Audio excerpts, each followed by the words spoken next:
Good evening, everyone, and welcome to the Menil collection. My name is David Breslin, and I'm the John R. Eckel Jr. Foundation Chief Curator of the Menil Drawing Institute, and I'm very happy to welcome back Charles Ray. As many of you know, Charles was here in October to present the first of 3 lectures in a series that he has entitled Thoughts on Sculpture. On March 4th, he will be back to give the 3rd and last lecture. Charles is one of the most important artists working today. The Kunstmuseum Basel and the Art Institute of Chicago recently co-organized and each hosted his breathtaking exhibition, Charles Ray, Sculpture, 1997 to 2014. His work has been presented at the Whitney Biennial on 5 occasions and twice at the Venice Biennale. During a career of making sculpture, Charles also has been writing. Within the last 3 years, he has written essays and reviews on the work of, among others, John Chamberlain, Chris Burden, Anthony Caro, and David Smith. While each is different in conceptual approach, they share an equal intensity and investment in looking, describing, and wrestling with the object that stands before him. There is something profound that happens when you read his essays. In someone else's hands, the encounter with the object reads like an account, a story about something that already has happened. When Charles writes, or when he speaks about art, you can actually feel the elasticity of time, something like an enduring present, and a real desire to impress upon us that the object has a very different time than our own. I'm a sucker for an anecdote, and one of my favorites is Charles describing the process of making his Sleeping Woman from 2012. It's a beautiful stainless steel sculpture of a woman sleeping on a bench, but it begins with simple clay. Here, he's talking about her hair, and I quote, "It was just a total mess. As soon as you try to start sculpting that, you bring your hand to it, and you bring style to it. So we're doing it over and over, and after many months, it would just never really resolve. One morning I came in, and they loaded it up with fresh clay, and I said, just don't touch it, just leave it." And now he's talking about her shoes. It's like a quote. There's a passage from the ground to her mind, or from her mind to the ground. She's in the dust. There's something about the earth in her head, the earth on her shoes, the dirt, the mud. I love what resonates in that phrase, the earth in her head. It's a beautiful evocation of Charlie's concern for materials and his care in making. But it also importantly suggests his attempt to join what is too frequently kept apart, the body and the mind. The title of tonight's lecture is Matisse and Super Clay. Please join me in welcoming Charles Ray.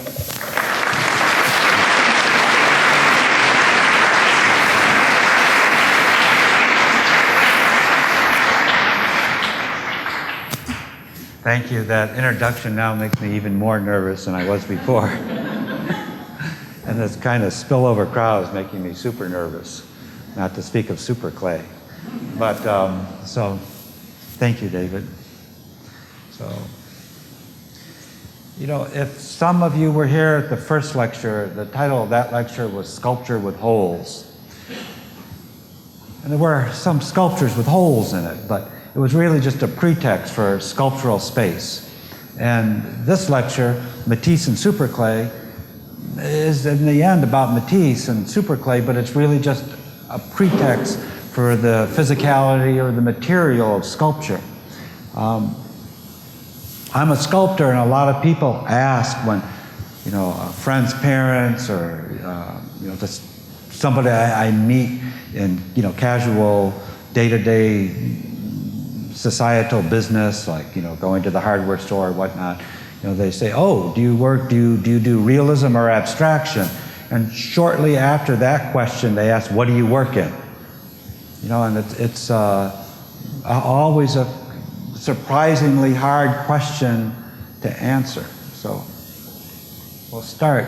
A colleague, when I was talking about the lecture and showing him my kind of storyboard of it, he said, oh, you didn't show any of your own work. And so to placate that, I thought I would start with a work of mine called Young Man. And he was 10 years in the making, and it's another person wrote about it and called it the Venice Beach Churros. And it's a figurative sculpture, obviously. What's harder to see in the slide is, or in the image, is it's machined. It's solid stainless steel. You sense that more in its presence, and it's machined rather than cast. So big milling machines made it, and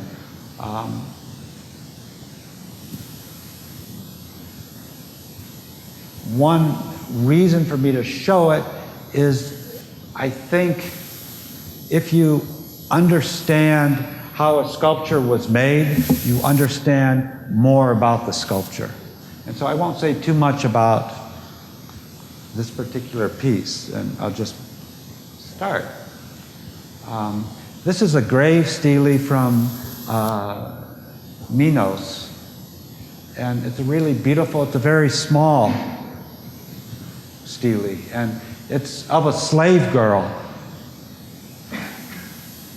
and she's spinning yarn, and you can see it coming up, the spindle in her hand, but the actual spindle that it goes on isn't there. It's because she was so poor and her family was so poor, they couldn't afford a fully sculpted relief. So that detail, as well as other details, were painted in rather than sculpted in. Yet it was done by a very important sculptor. And one reason I'm showing it now is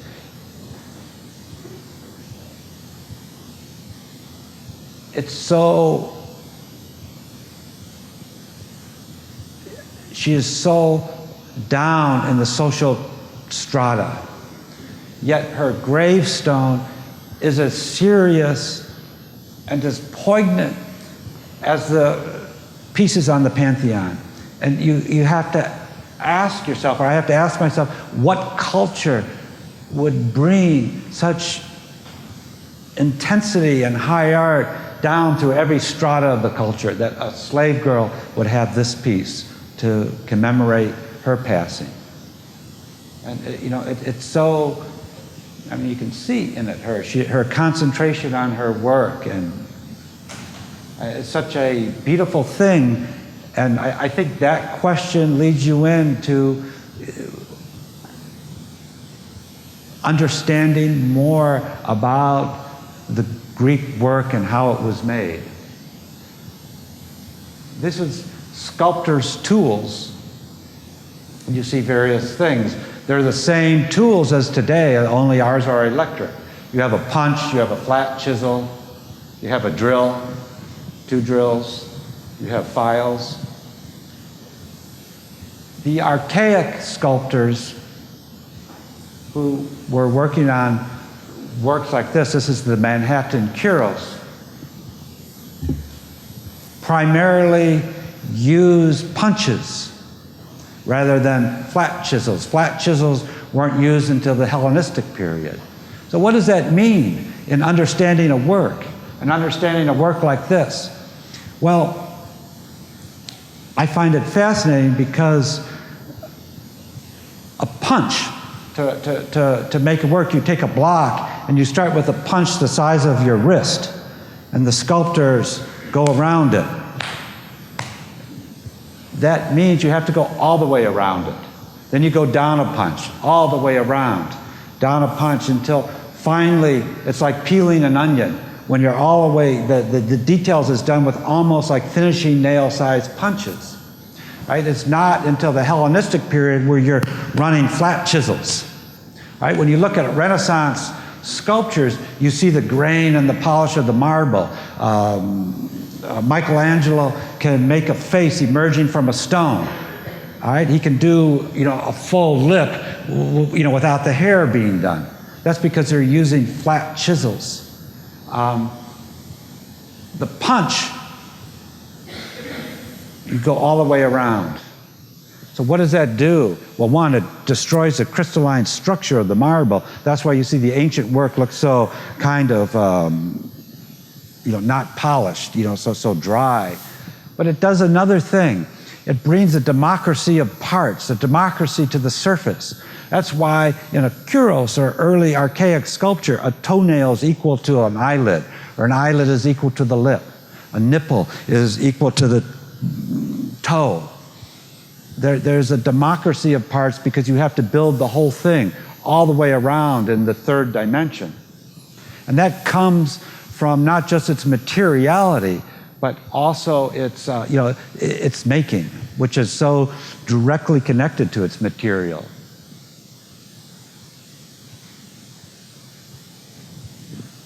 Now, how do we know that they did that? Because we find pieces, archaeologists find half-done, abandoned sculptures buried in what was quarries, because the sculptor would be working on it and all of a sudden a defect, a vein would be, or a break in the marble like a holiday in plywood would be discovered, then they just cast it away. But here you can see all the punch marks on it as it's, one layer of it's going around. Here's a colosso abandoned in a quarry. They were initially more than 2/3 made in the quarry, roughed out in the quarry, because that's how they reduced the weight to move them down to the studio, or to the workshop, I guess you would call it.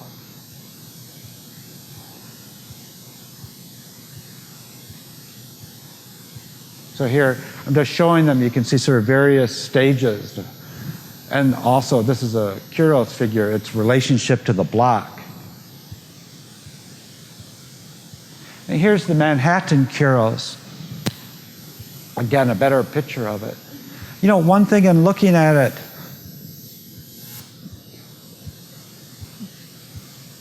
that we often forget, we don't know what its social purpose was. Was it votive? How was it read? What did it mean?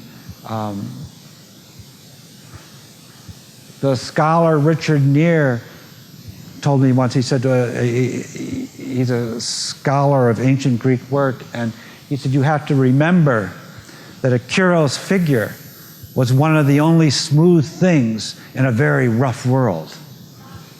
So you would behold this on the edge of a road, on the edge of a field, outside of a temple. You'd be bedazzled by it in the light, and it was smooth.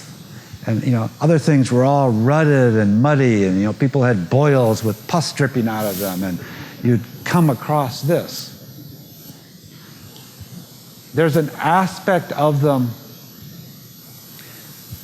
that, I asked Richard once, why does it have so much meaning today? Why is it so contemporary? He says it's because you can still see it. There were things made then that we can't see.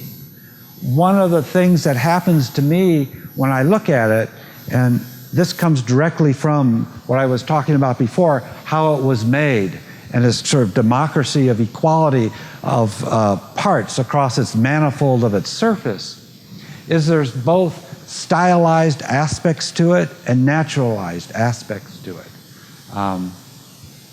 Though perhaps my first question is, where is he going? He's one of the first sculptures that's actually moving into space. Is he an adolescent moving into manhood? Is it the archaic moving into the classical? But this juxtaposition or relationship of parts on it, whether or not intentional or just artifact of its skill level of the sculptors working on it, there's this beautiful juxtaposition of what is natural and what's stylized. And so when I go to it, I continually project myself into it, because parts of me are stylized. Having to be up here in front of you and talking, I have to act a certain way. I enter a room at a party, I have to hold the wine in a certain way, I have to act cool, or do this, or do, as we all do. It's part of our social navigation. And other parts are not stylized, but totally natural. The penis, the testicles, the toes, aspects of the hands. So there's this kind of juxtaposition of parts that I find so contemporarily easy for me to project into. By the time I go into the next room, for instance, into the classical world, it's all mathematical and idealized, and I can't project myself into it anymore. There you see, I mean by the testicles are like a Jeff Koons inflated balloon dog. Jeff Koons wants, if you were to pop his balloon dog, he wants 100 million birthday parties to fly out of it. But if you pop those testicles, or what these testicles went on to do was to seed the world.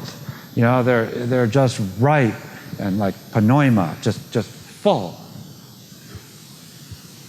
Yet the hair is like a 12-year-old girl doodled it on the back of her notebook, or did it with bubble gum.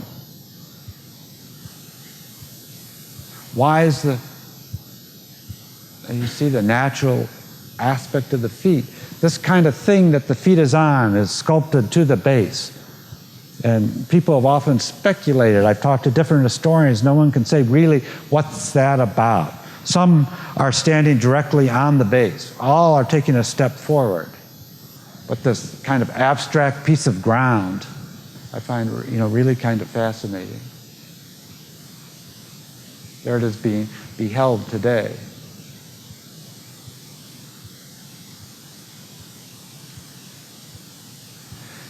Right, so there is this quality to it that is really interesting.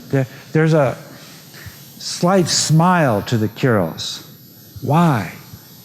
It's to give him intentionality, it's votive, to give it a soul, to animate it. But you can see between the thigh and the arm, the block, all right, that's left, the solid bit that's left. Now, you all know what that's for. It's to keep the arm from breaking off. Michelangelo, years later, or centuries later, said a great sculpture has to be able to roll down a hill without the arms falling off, which is really interesting when you think of what's the contemporary hill. But that block solidifies the arm to the leg to structurally make it. But look how that block continues in between the hand and the thumb.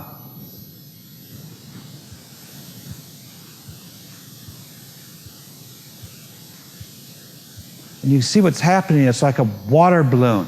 It's being squeezed. You see what I mean? It's kind of like plopping out. So the figure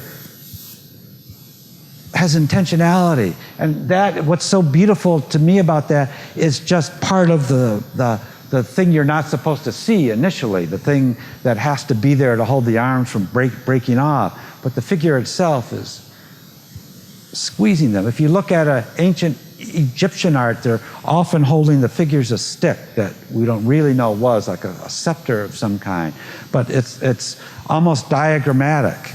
The stick just goes through the hand. There's no tension on the hand. Here you see, like the Kyros' smile, it's squeezing. I find that so important and a dawn of our human consciousness.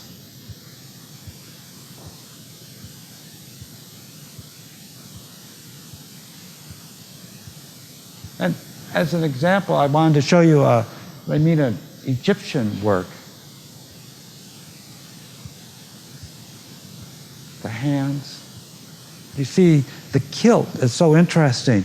There's a force on the kilt, and the hands aren't squeezing or don't have an intentionality you can project to. It's almost like the intentionality of time or a God. It's almost this thing. It's like,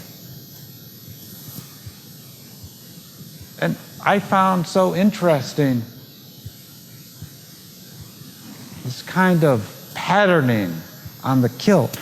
And the whole sculpture is almost like their mathematical geometry of laying out fields, dealing with the delta, dealing with the ebb and the flow, and it reflects in a kind of ka, or timelessness, godlike quality of the sculpture, but not like the Greek kuros, which has another kind of, it's inhabited.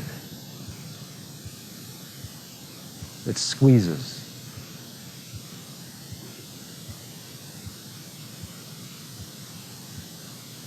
We don't know, again, how it was beheld, but we know how it's beheld today.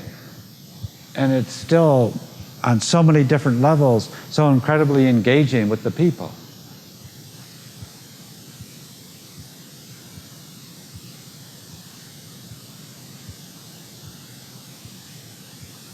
This is a work called The Boxer from the Hellenistic period.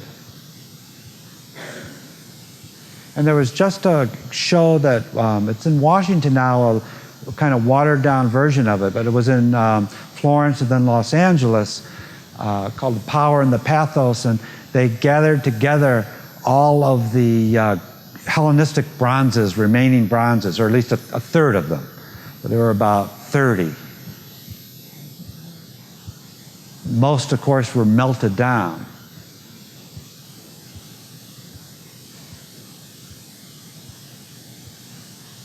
This is an incredible work.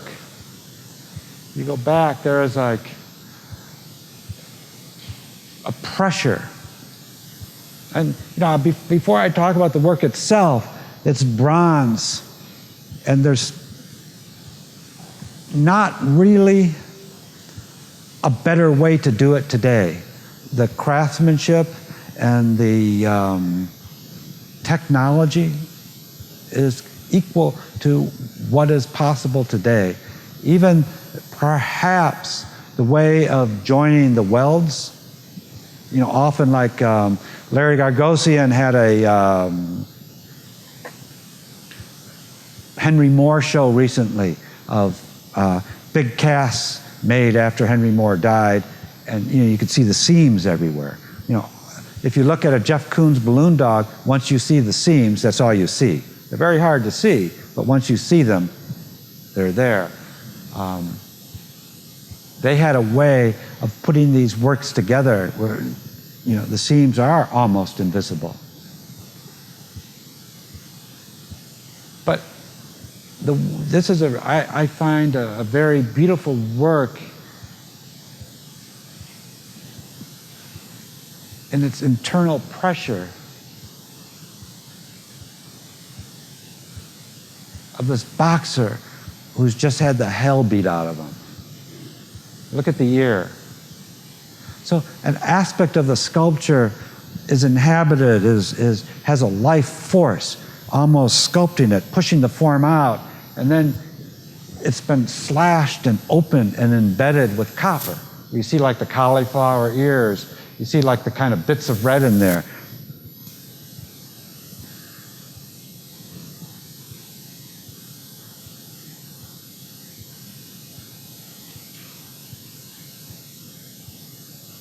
There you see it a little better.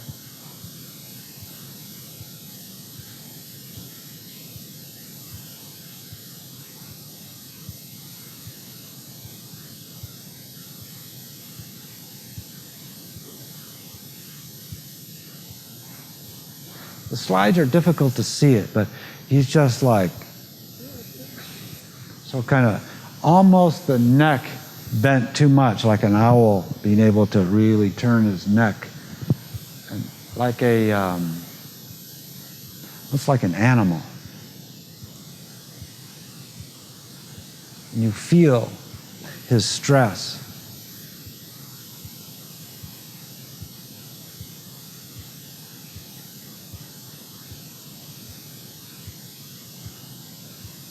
Well, I guess what I'm trying to say that is not just, oh, it's a bronze sculpture. You know, the sculptor the workshop or the group, however it was made, worked with the material. They opened it up. They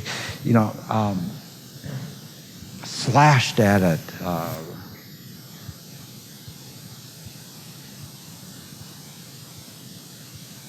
This is another piece from the same show. It's very interesting. It's a bronze. And what this athlete is doing is athletes covered themselves in oil.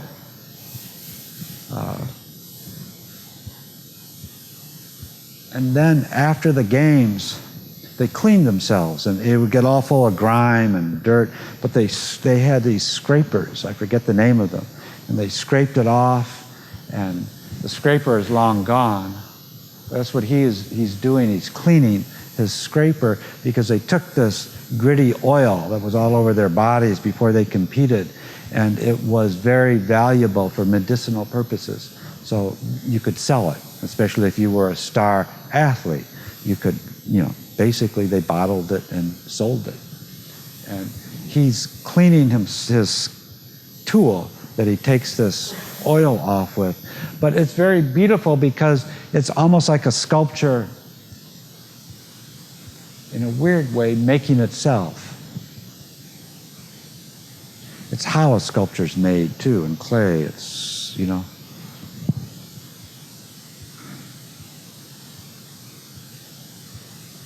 I showed that piece particularly because here is a Roman version of a marble copy.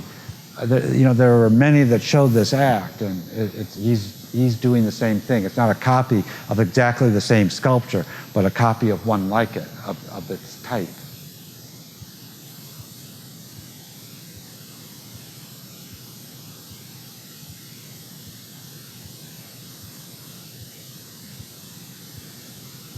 This is a Greek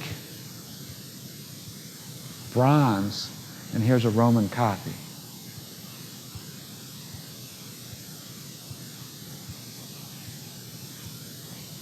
And he's playing, I forget the god's name, he's playing with a stick and a string, torturing the lizard. But it's a beautiful act, not because he's torturing and teasing the lizard, because it brings an intentionality to the figure. It brings an animation or a mind to the figure. An interesting thing about these bronzes and their extraordinary quality, that what we have left is, 150, and all of them were found in shipwrecks. The show at the Getty had 30 of them maybe, and mostly they were just heads. There's very few fully intact. We know them often because of the marble copies. The most famous sculptor of antiquity, there's nothing of his left. Getty put an empty pedestal to represent his work. But it so filled the ancient world. There were these particular sculptures, they didn't come from one location. Like now we have a few major cities where everything's happening. These were everywhere. They were just all over the Hellenistic world, workshops. The marble copies, the Romans also made bronze copies, but the marble copies were made because of demand. Bathhouses, rich people's yards, gardens. But the extent of the great sophistication and quality permeating the whole world to such a degree, perhaps the only thing close that we have to it is our film, the cinema.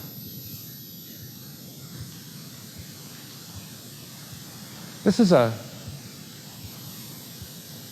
Tang figure, maybe about so high,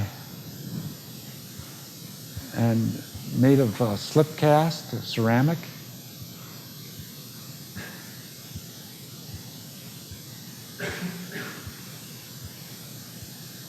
And the thing that I'm so attracted to is a kind of jump that's going to happen now. And it's different when I mentioned about the slashing on the boxer, right? Oops. See, imagine the making of this object, which I find is extraordinarily beautiful, of this lady and her gesture. She was holding something, a bird, we think. But when it was still wet, before it was fired, look at the drapery. The drapery was applied later with the tool, with the artist's hand, you know, and there is this kind of, again, breath and pneuma, expansion, and you sense its making. It's flowing, elegant lines, and filling the mold. And then this tool is so fast that makes these slashes across it. You know, not so unlike, for instance, like a Rembrandt, and in the very end, the bits of light are done with like a white paint so fast, the glitters, that, you know, when you look at them, they're just splatters of paint. When you step back, they focus into glittering light. But there's this quality of hitting into the finished form, you know, slashing into it. That, in my mind, brings, at least in a contemporary view of it, the hand of the maker into play, where all of a sudden there's a kind of electric bridge of time where I'm sensing its very making, rather the bronze boxer of the Hellenistic world. I'm not sensing the maker as much. I'm in awe of its quality, of its imagery, and, you know, I understand the slashing of it, but I see the slashing of it as, you know, in the act of boxing, this guy just having the crap beat out of him. But here, this slashing, I see it as a process or an artifact of the presence of the maker.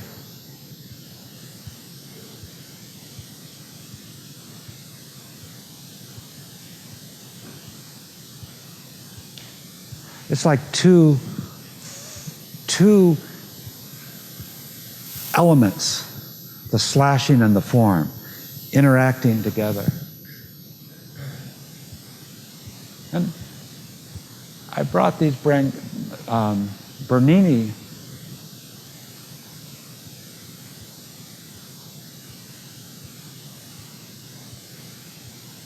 and after that, because I find a strange relation, not a strange, but a relationship to the surface in a sense.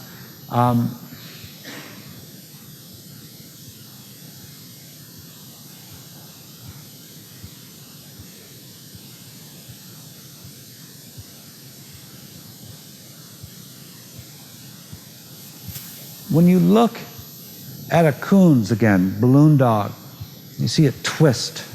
You know the thing is made of stainless steel. You see a twist in the nose. And it's you look at it and it's like elastic, stainless steel.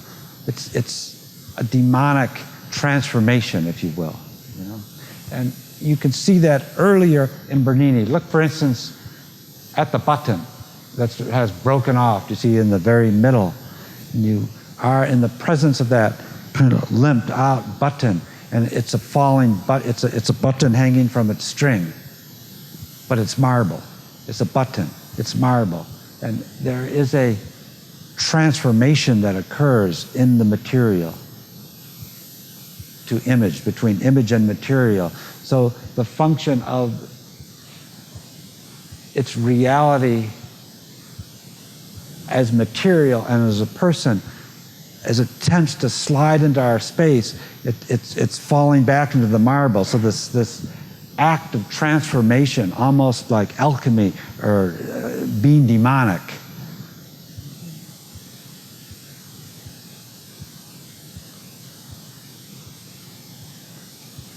This the Getty just acquired, and I will later, if you're interested, find the name. It's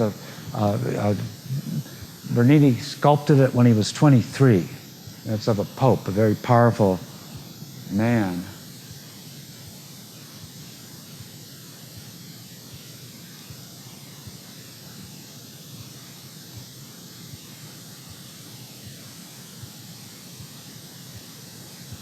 My interest, when I'm in its presence, I can't quite articulate this, but as I talk about that button and that demonic transformation in the other piece, is the surfaces of it. There is almost a kind of act or an event that brings the portrait forth.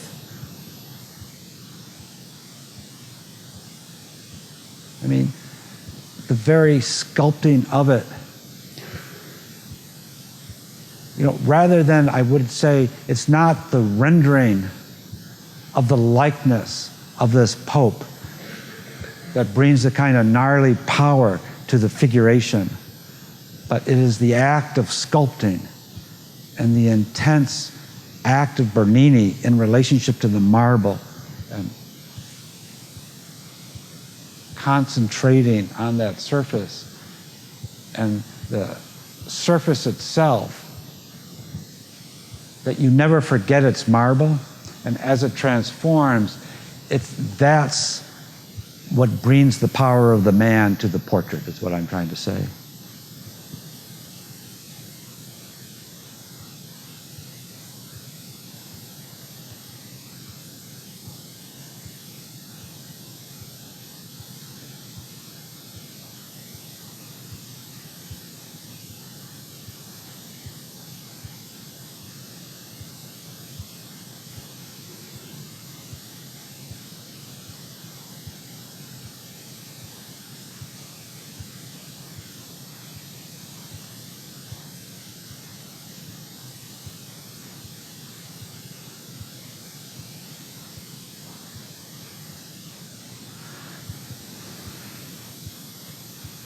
I was completely in the Getty, taken by that surface and the power that it brought to the man, to the portrait.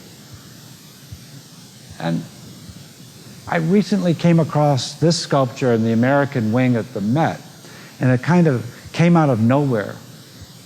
It's by St. Gaudens, and it's Hiawatha.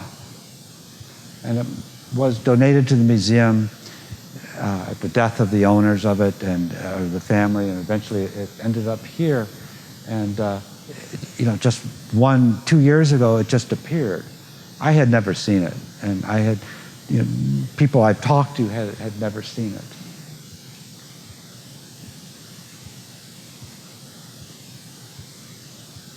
And I want to relate this in a way to the Bernini, to the surface.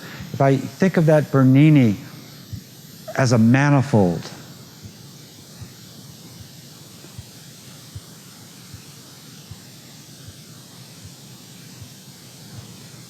not as rendered detail, but detail in when I talked about the Kuros figure of this kind of equality of parts and a thumbnail equaling a toe and my ability to project into it, that's kind of a dynamic manifold as well. What is different for me of this surface of Bernini, it is literally the content of the sculpture arrives because we're in the presence of the making of the sculpture. The skill set and immense intensity Bernini brought to it. Right? It's not important that the hair is perfect. What's important is the intensity of the making of the beard. So the surface brings this kind of charged energy that is not for naught, but is for the power of the man that is rendered. There's this crazy thing happening on Hiawatha.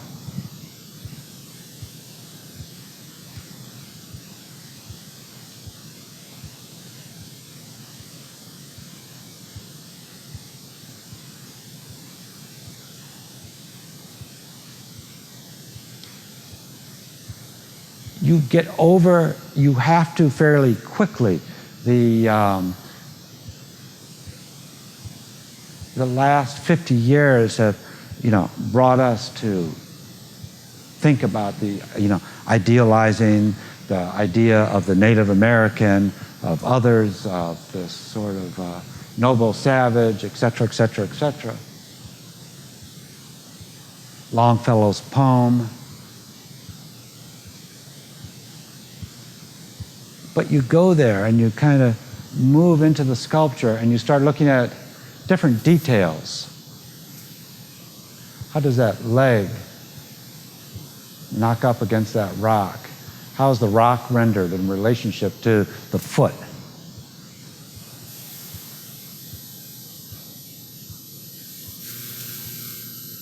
The surface is full of objects, fauna. See the mouse or the rodent that's been stitched like a skin? Let me go back. Bill Brown, a scholar at the University of Chicago, has a book called Bodies and Objects in 19th Century Literature, and studies objects not in physical artifacts, but that appear in literature from the 19th century. And there's something similar, a tracking that you can move in through here of the 19th century across the surface of the sculpture.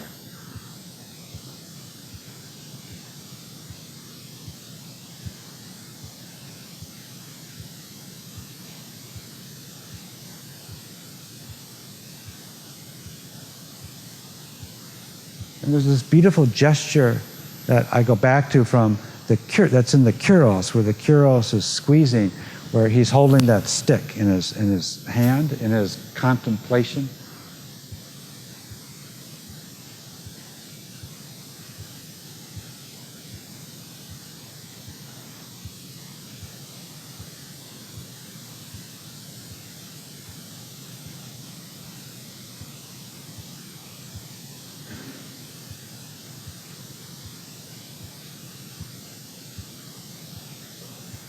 You can see with the lamp behind it, the work's relationship to the 19th century.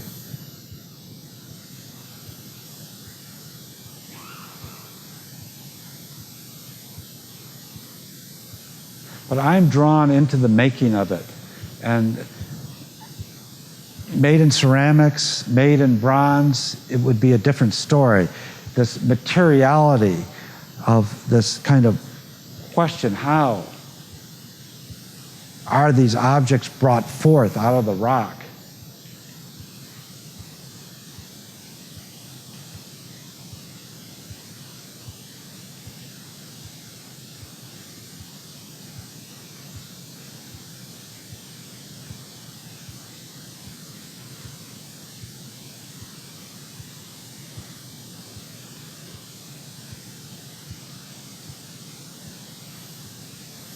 This is obviously a Giacometti.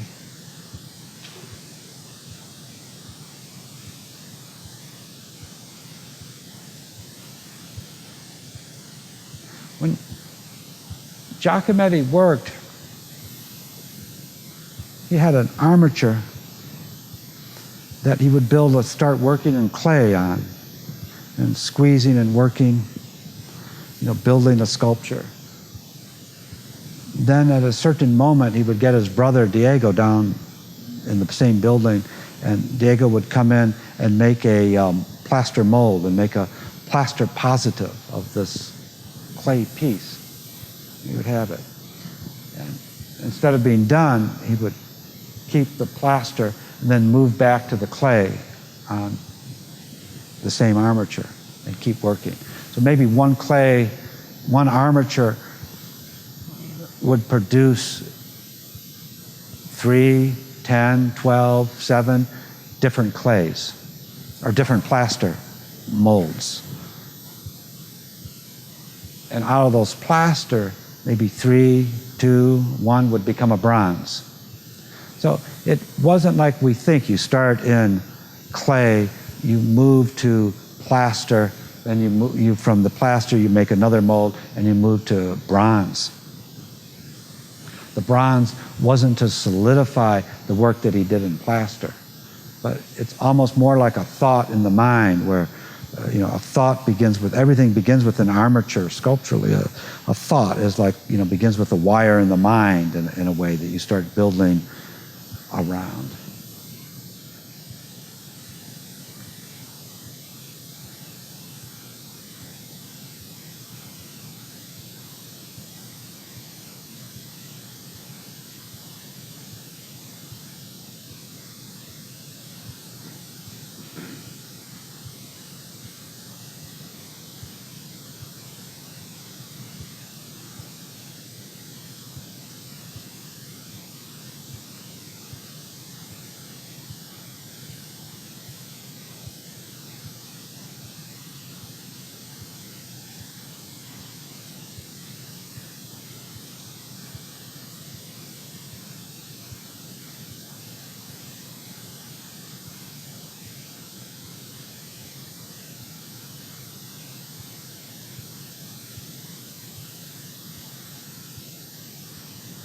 Let me go back a little bit.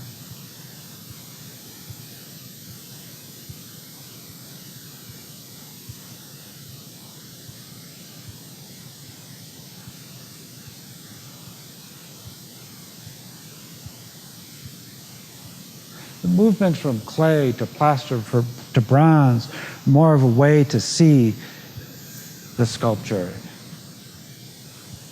And like I said, then like finished points in themselves.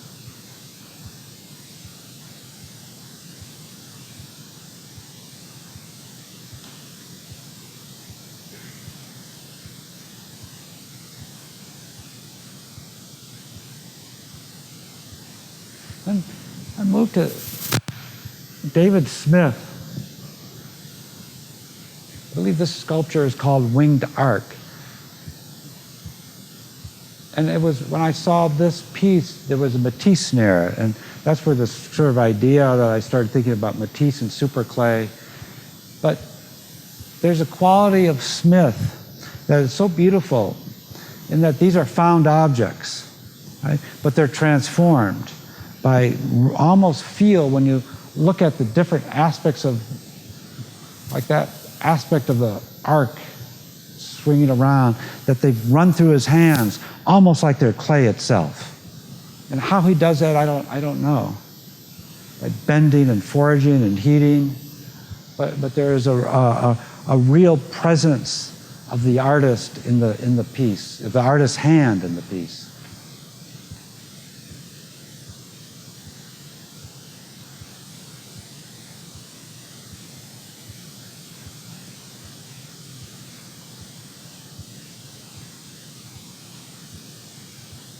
See it here as well.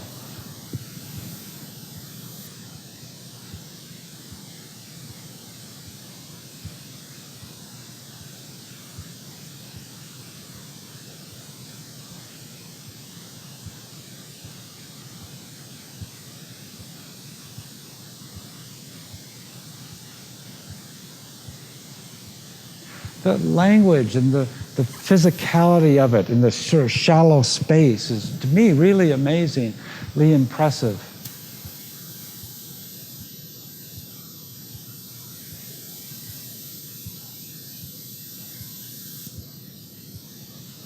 I wanted to talk a little bit more about this particular piece, which is Zig 4. To understand a smith, you have to wait till the guard leaves the room and take your fist and bang on it and feel its metal, feel it reverberate. It's steel. But what happens with this piece?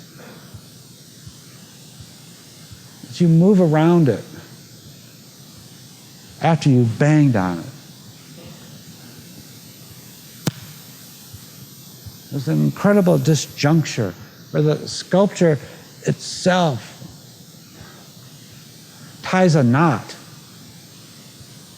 in the world. Let me go back again.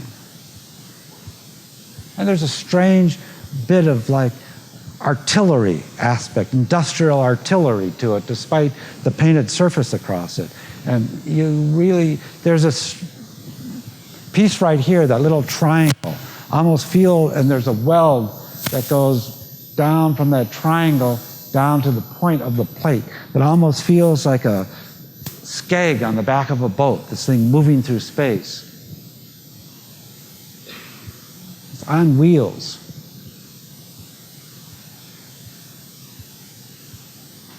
It has such a physical, you know, it would not obviously be the same made out of wood or cardboard or flat stock. It needs to be made out of this half-inch plate that it's made out of.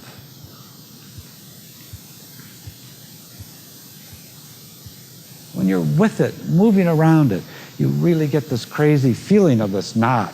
And the knot isn't just this, because that hole, that square rectangle there is only looking shut from here. It's actually open, as you can see. And there's this crazy aspect of the I-beam on the bottom is torqued too, because the top plate is at a different angle to the bottom. So the I-beam's been cut. But walking around it, I mean, it's not like you get like wigged out by that, but you just sort of accept this kind of bending and torquing of shapes where none actually bend or torque.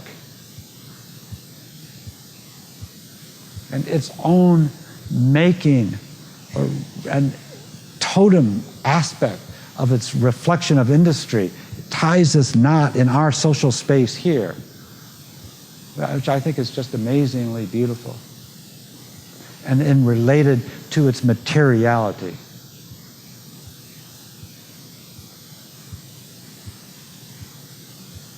So I threw the Smith in again, or the earlier one, the winged arc, and see it from a little bit. You again see the, you know, almost like he made those elements from his hand.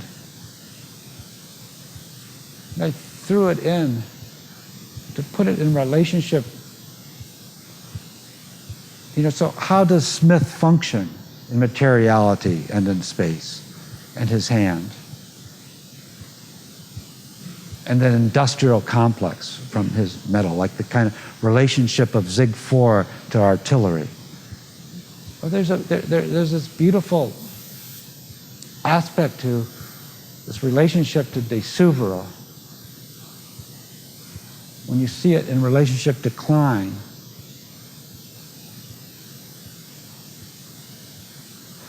I'm trying to say Smith's poetry, his sculptural poetry, his sculptural language,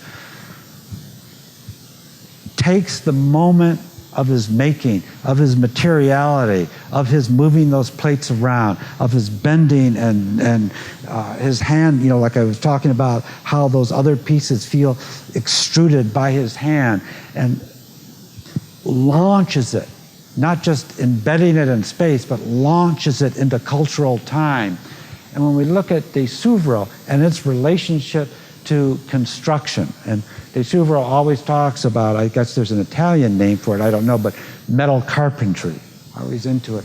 But when you look at it in relationship to the gesture and the diagonal, the heroics, it's the heroics of economy, of bridge building.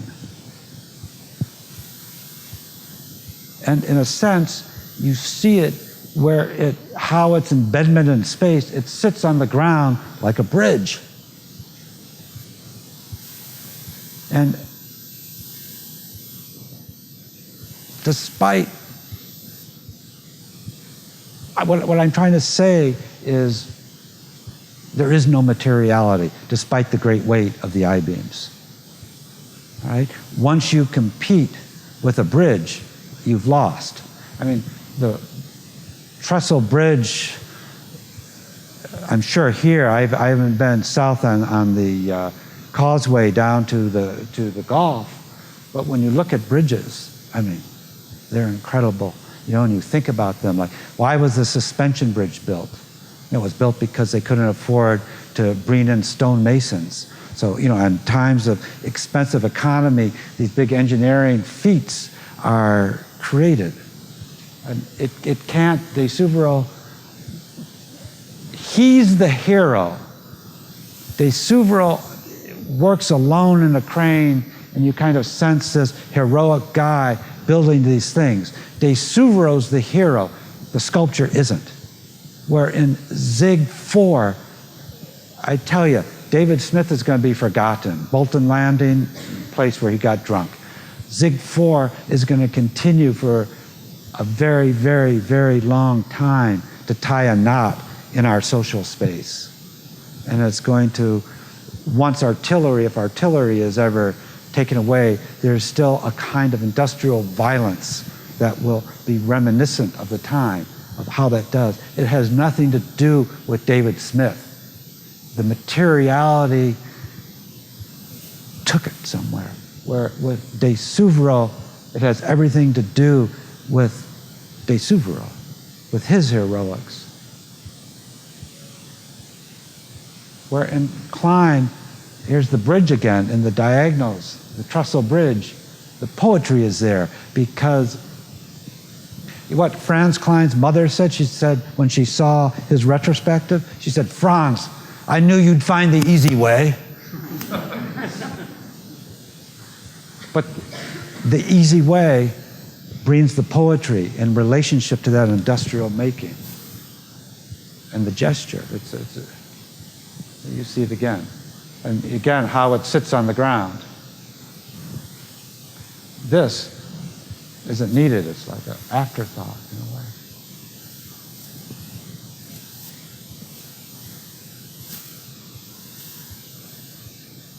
This is from Walking Man, the initial photo study of Rodin.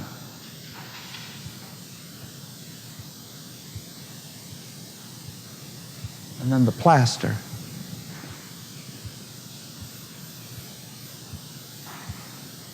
And then the bronze of Walking Man. And then, if you notice, or St. John, excuse me, then Walking Man is here. And it uses as a template the same legs.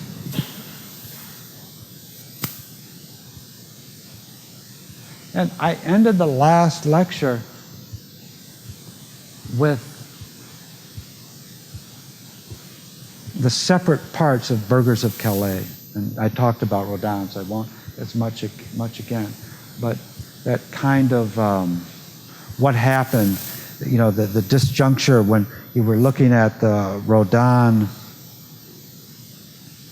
figures, how they never felt the same place in space, and Rodin's hand everywhere, his act of sculpting and making. I almost felt I should show those again, but I didn't. And I went straight to the Burghers in where your director is now. This is the Kunstmuseum in Basel, where Joseph is.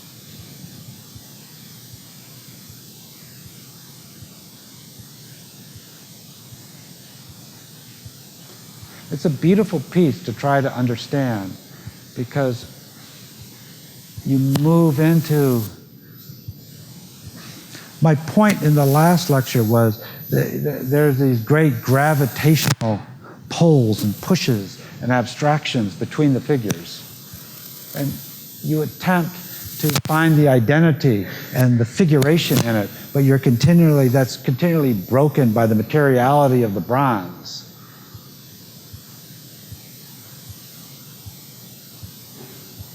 Where you start moving in, none of these figures actually ever touch. You start moving into the space of the figures, and you just start going in and out of drapery and forces and pulls between them.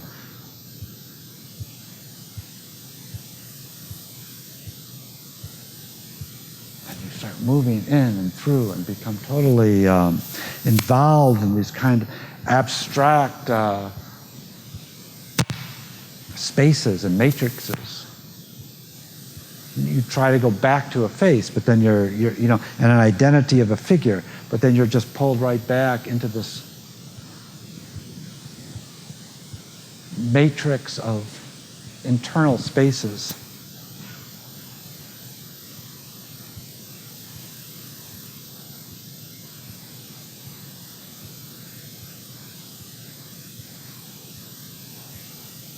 I had the good luck of being in Dresden, and the patterns were there to some of the pieces. And if you ever see can look at a pattern, it can often really help you see an aspect of the sculpture that you didn't see before. And it really, looking at the pattern, really helped me understand the internal spaces of the piece itself, like right through the leg into the drapery.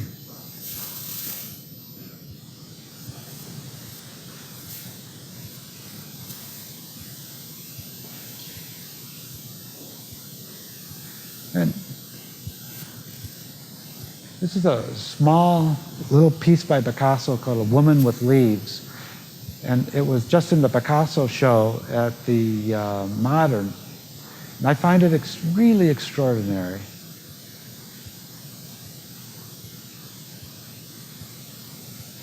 I'm going to go through it once and then I'll talk about it.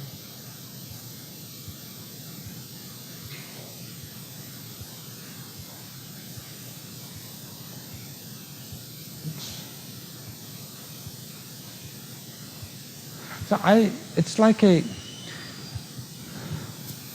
very small, and you when you look at it, you move into it. It's like it's a little figure, obviously, of a woman, maybe Daphne. There's leaves on it, but you start seeing everywhere. There's this narrative of its making. You start sensing. It's like an essay of Picasso's hands. Making, the process of it. You see these bits of cardboard, those are pulled away from the mold. So he took corrugated cardboard and made molds and poured plaster and slowly built this thing up. Took leaves and pressed them into the plaster.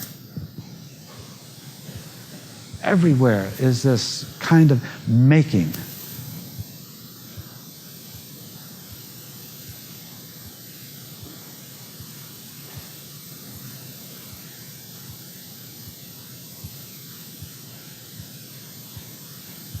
And becoming.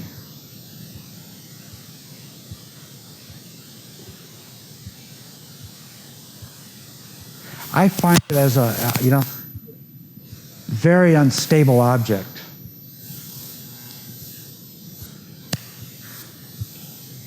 When you look at it, you constantly have to work with it. How it was made, it's what is in always the process of becoming, referring back, then in the end it's just this kind of hunk of ugly plaster. The leaves become,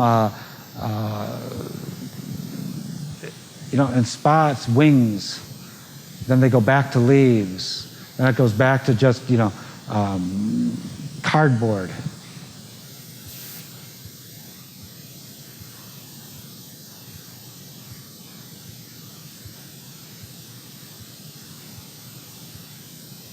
And this again is the title of the lecture, Matisse Super Clay. And it was simply, this is Serpentine, which I think is so superly embedded in the world, in a sense where you can't kind of take it out of the world. But what I find so extraordinary about Matisse's bronzes is that there is a transformation often when you go from wax, from plaster, or from clay, to wax, to bronze. There's a transformation, something happens, and it becomes another material. And with Matisse, there is a transformation that happens, but the material itself becomes a kind of super clay. And by that I mean the bronzes in a Matisse are more clay-like than clay itself. The coils feel like they're about to collapse. There's a casual springiness to it. There's just I find incredible. The pinching of the clay. It just is like a super clay.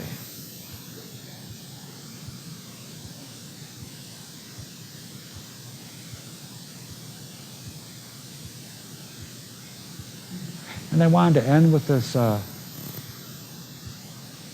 bear piece at the Met.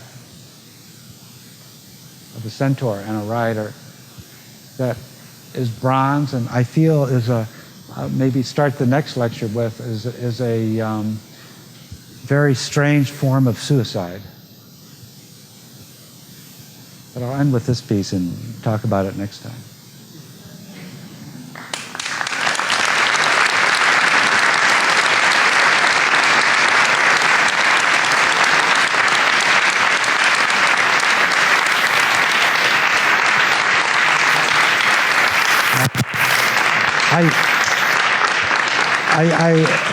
I feel I kind of lost myself in this talk. I was much more inspired before I began.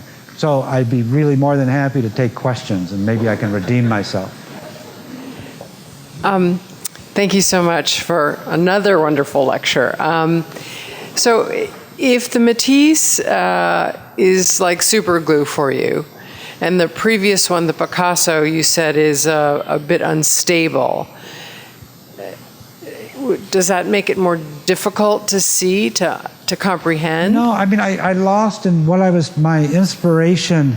I got kind of too self-conscious, but when I came to the Picasso,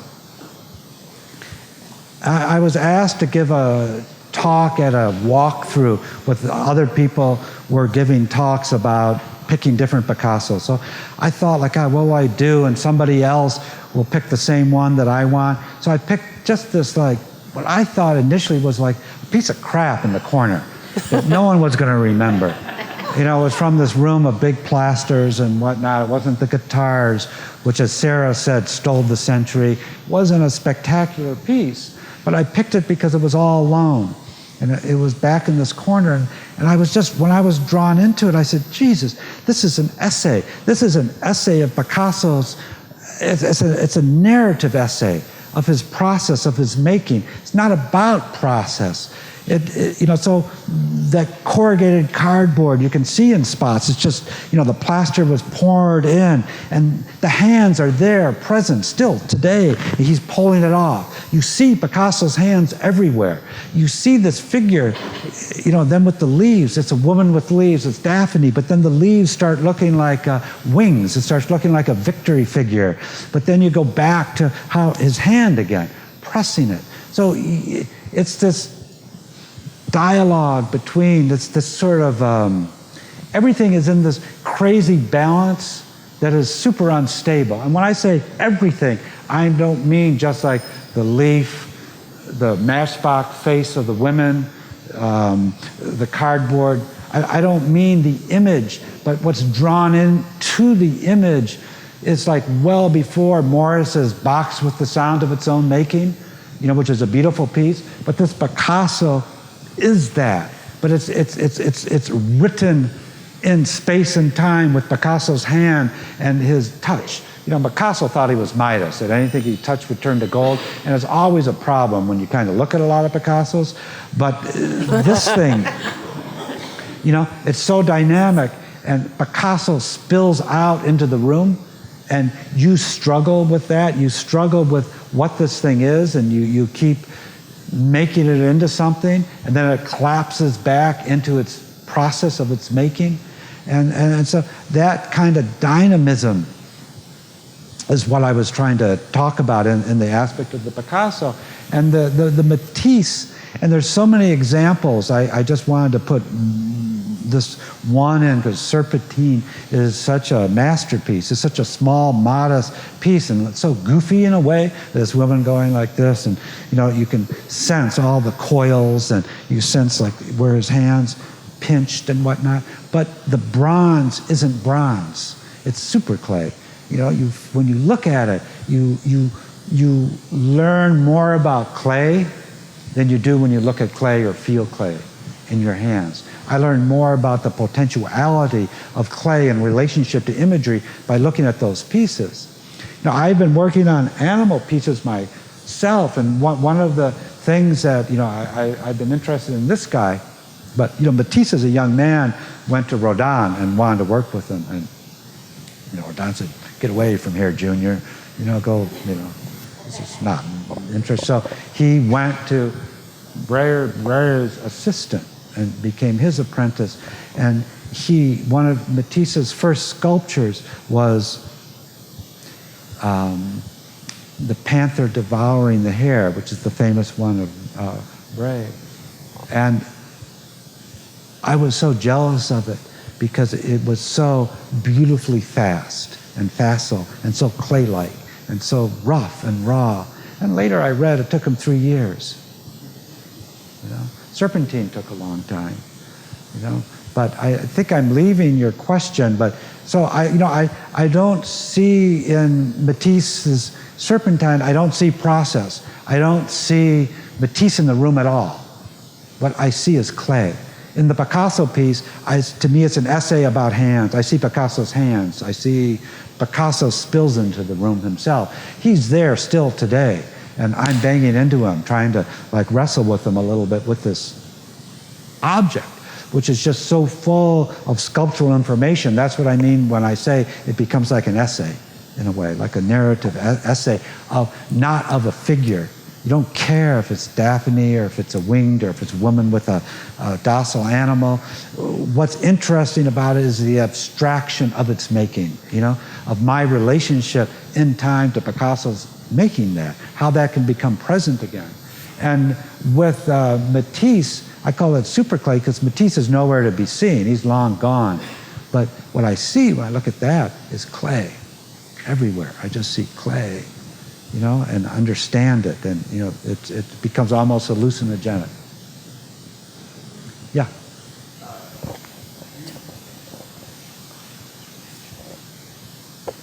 You were talking about Bernini's bust of the kind of glowering Pope, and yes. you called it a manifold, and I was looking at the images on his robe, which I imagine would have been embroidered in real life, yeah. But then they became little beautiful bas-reliefs. They became sculptures. So totally, yes, and hard in a way, yes. But do you mean manifold like the piling on of sculptures onto the sculpture, or do you mean like a manifold in like a car that is a tube that gets you somewhere? I mean like a manifold, I mean like an abstract surface, like a mathematical surface is how I meant it.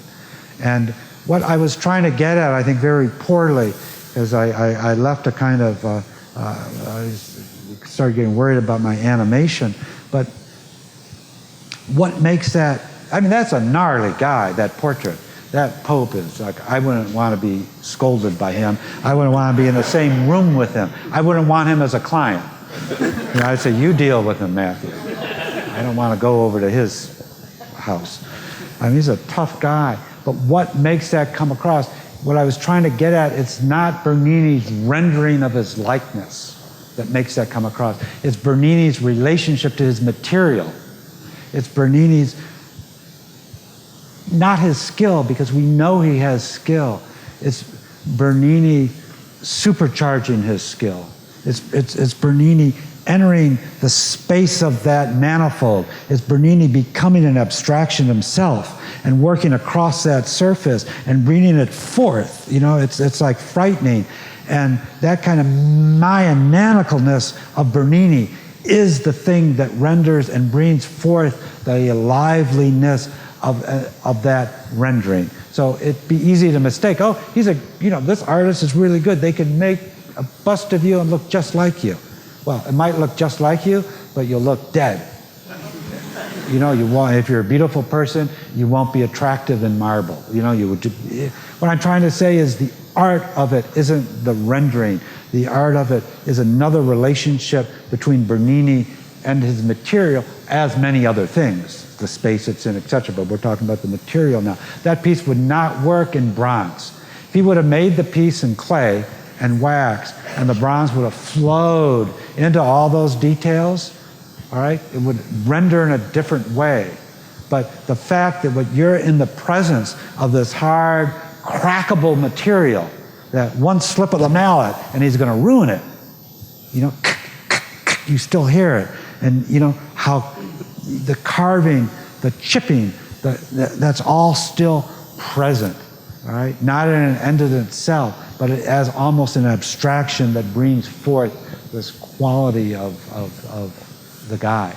Yeah. Thank you. You are clearly so enchanted with the visibility of the process of the handmade. And I know you've worked with hands craftsmen in the past. And your recent turn to milled aluminum, then, I have questions about it. I'd be curious to hear you talk about it because, of course, as far as I understand that process, the model might be handcrafted, but then it's kind of rendered through this computational matrix. Yeah. So I'd be curious to hear about your decision to work in that mode. Well, this particular one is stainless steel. Oh. And there is one aluminum one, and I'm kind of fascinated by aluminum, but it's a good question, but it's hard to articulate what. So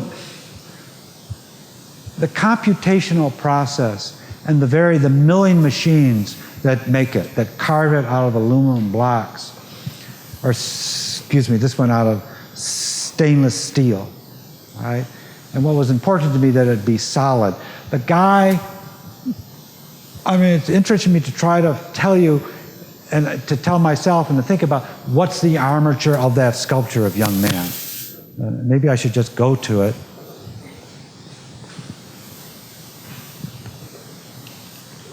Oh. Yes.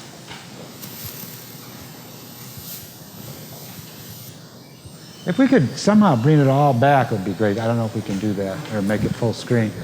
But he was a guy who wants his Wheaties, all right?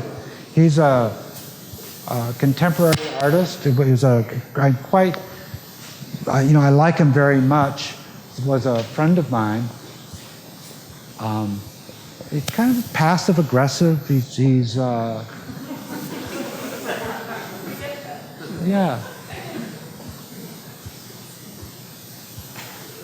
But what is the armature?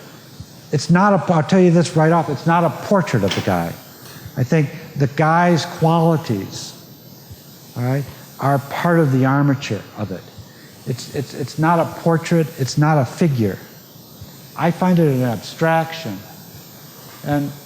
But anyway, your question, I don't want to drift too far from it. And not as a thing in itself.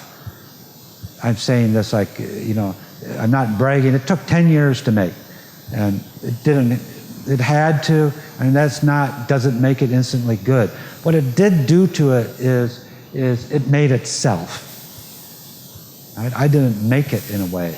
I say sometimes that an age made it. No, I spent so much time looking at the Kuros figures and archaic work, wondering, why does it feel so contemporary? What happened to time? Where did time go? Why isn't feeling dated? And I came up with that thought, well, maybe it's because of this matrix of the surface, what I was trying to say at the beginning, that I can project into it because of the relationship of what's stylized and what's natural, like in my own internal psychological makeup. But when I thought of doing a piece with rye, I wanted it solid steel. I wanted it in a certain sense to tumble into time, to let it drift away from my authorship. We don't know who made the Kuros. We don't care who made it. What's artful about it isn't its original intent. And that's what I was trying to get at with the Hiawatha. Everything you find distasteful about this kind of Greek idealized homoerotic figuration of the native of Hiawatha and Longfellow's idealization of him, and that will all those would be the first things that drift away, and you're going to be left with this object. So what happens is this began in photographs of rye, and then clay, small scale, and then scanned, and then made in foam and made up. And for years I would look, I was working with it then, eventually usually I'll start in foam, then go to clay, and then it moves on to a harder material where the work is more formalized. And then often it will go back into a computer, become virtual clay, come back out. This was painted, had no head, had no arms, had clothes on once like a mannequin, had real hair, went through infinite amounts of variations until it kind of, in the end, I would be looking at a toe in relationship to a belly button, and I asked Sylvia Gaspardo Moro, who's here as my wife, who helps me quite a bit with these works, I said, this has become so subtle. Is anyone going to understand the subtleties and see them? And Sylvia said, no, they're not going to. But the meaning is in between the subtleties. It's in the subtleties. And eventually, I got to this point with the plasters that I wanted when the trajectory of your vision would not bounce off anywhere, but wouldn't be like a Pillsbury Doughboy either. You would sort of go in and stay on it. And then, interesting enough, I made it in stainless steel, and you start sliding all over it, and you approach it, and it's really an armature. All that I said earlier about Rye is an armature for this other kind of abstraction of figuration, I think. But the point of your question is the making of it and the machining of it. Everything wasn't done for 9.2 years, and then these computations turned over to a machinist, right? It was still being worked on. We would go to the machining factory and talk to them and make decisions. Then it all came back, and what I talked about that Kuros with the flat punches, I wanted it machined because I thought the machining of it would incorporate a presentness of today. But the machining heads are thicker, so they carve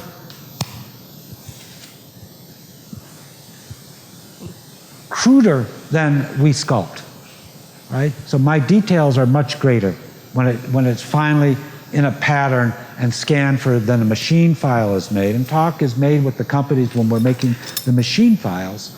And that's still, those hands in the machining company are still part of the artisans making the art. And this is what I say, I'm not the artist in a sense, I'm the author, I'm responsible for it, but I say a time made it, an age kind of made the piece. And it even comes back from the machining company, and then we still, for several months, look at it and bring hand files to it. We, bring in some spots detail back in. Sometimes we go too far.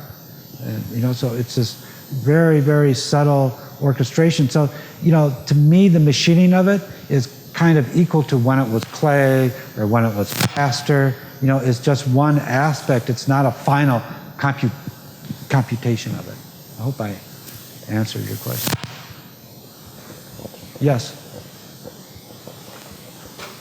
Thank you. You mentioned a lot about the importance of the statues that you enjoy viewing as having a dynamism, a soul. Which do you personally believe has more of a dynamism? A figure like the Chinese ceramic, where you can still see the artist's impact on the clay but how they shaped the folds of the fabric, or one more like the Greek figure that you first showed us, where it's more the viewer can both go into the figure because of its stylized and naturalized proportions, but not really see much of the artist in there themselves. I think they're very different things. I think that the Kuros has an animation, right? But it's very interesting. You have to ask, where is that animation? It's not in the stone. You can piss all over that sculpture, it's not going to object. The sculpture isn't animated. It doesn't have a soul, right? It's your relationship to it that becomes animated. And it's not a trick, seems like it has a soul. It's not, like a hologram of a soul or something. It's a projection, and it's not a pretend thing, it's a real thing, but it's an abstraction. that becomes alive and very powerful in our relationship to it and to how it was made, right? It's inconsequential, the individual, the hand. It's, again, I think like this piece, I was so inspired by the Kuros because I think in the end, it doesn't matter who made it. It's an age who made it. The figure I showed of the Tang figure, and I don't think this was the intent when it was made. It's an intent that I project into it now, because art quickly drifts away from our critical control, from our ability to deal with it. And if it's great art, it was born in its moment, and it stays in a present moment. So when I go to that Tang figure now, I sense the expansion of this beautiful, elegant form that, is so, like a inflation of life, of her princessness, if you will, of her ladiness, even that belly that comes up, and then the sort of cutting into it that isn't then re-rendered in a, it's very fast, and it's obviously at the end and with a sharp instrument. And I only there can sense the artist or art doing that to it and having this great confidence to come into it that way. And I hear it, I'm there. And I understand something about its materiality and the nature of its making.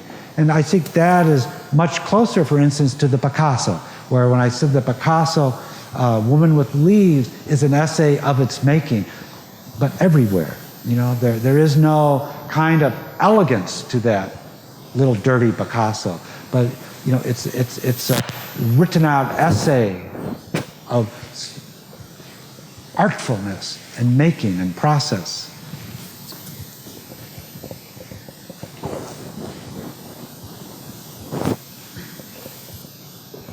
One more. Hi. I'm about to try and articulate something that's a little complicated, but for me, there's something that's kind of come up again and again in the way that you're addressing the work, which is an idea of a certain kind of facility with materials, like the way that Bernini is able to kind of coax skin to look dewy, or to give marble that sense of kind of bronze, a kind of real architectural sense. And the facility with materials almost becomes for me this point at which the artist is able to kind of put a certain kind of meaning into the work that comes back out of the work as emotional content for the viewer. And I wonder if you've thought about that aspect of where that transmission happens, because it also feels to me like it's something that's kind of quite beyond language in a certain way. Well, it is language, but it's a sculptural language. And the difficulty here is if I pinpoint it, I can't pinpoint it in its materiality. That's why I did the 3 lectures, because I'm not talking about its spatiality and how this works in space, but I'm focusing on its materiality. And it implodes if you try to think, or not think, but I think you can think about it a lot. If you try to stabilize its articulation, it collapses on itself in a way. I don't think there is a lot of emotion in this,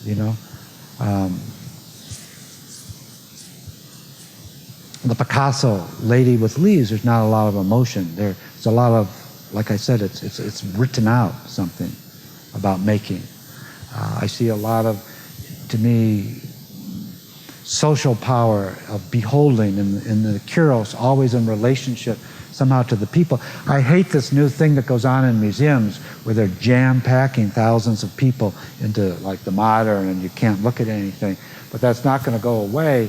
And I find it very interesting, finally, looking at the Kuros figure with crowds around it and just, beholding it with the people. I mean, it was beheld in a different way before, but, and it's, to me, that power of art to deal with how it's beheld and to affect it is really interesting. I hope to God I've redeemed myself with the questions, because I really got scared halfway through that, then I started getting really self-conscious, and I thought it was totally uninspired, but it's material that I'm really inspired by. Thank you, Mr. Ray. Thank you.